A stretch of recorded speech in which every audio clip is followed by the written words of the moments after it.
अध्याय 12।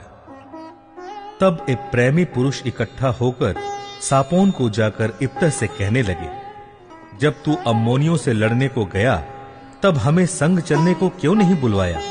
हम तेरा घर तुझ समेत जला देंगे। इप्तह ने उनसे कहा, मेरा और मेरे लोगों का अम्मोनियों से बड़ा झगड़ा हुआ था, और जब मैंने तुमसे सहायता मांगी तब तुमने मुझे उनके हाथ से नहीं बचाया। तब यह देखकर कि तुम मुझे नहीं बचाते, मैं अपने प्राणों को हथेली पर रखकर अम्मोनियों के विरुद्ध चला, और यहोवा ने उनको मेरे हाथ में कर दिया।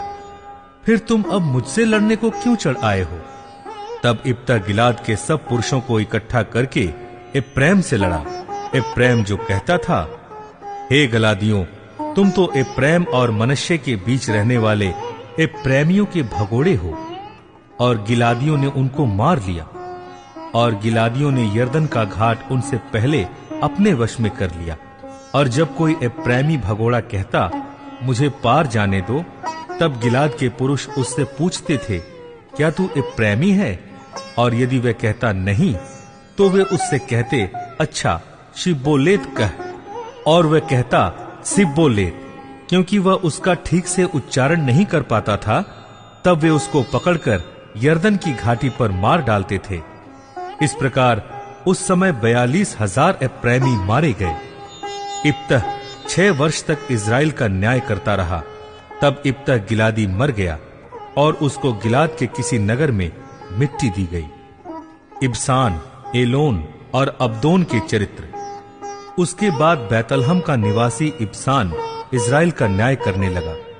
उसके 30 बेटे हुए, और उसने अपनी 30 बेटियों का बाहर विवाह कर दिया, और बाहर से अपने बेटों का विवाह करके 30 बहू ले आया।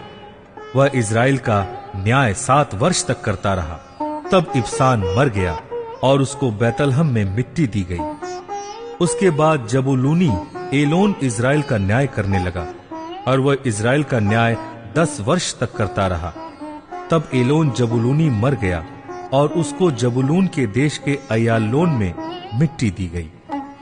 उसके बाद पिरातोनी हिल्लेल का पुत्र अब्दोन इज़राइल का न्याय करने लगा, और उसके 40 बेटे और 30 पोते हुए, जो गदहियों के 70 बच्चों पर सवार हुआ करते थे। वो 8 वर्ष तक इज़राइल का न्याय करता रहा।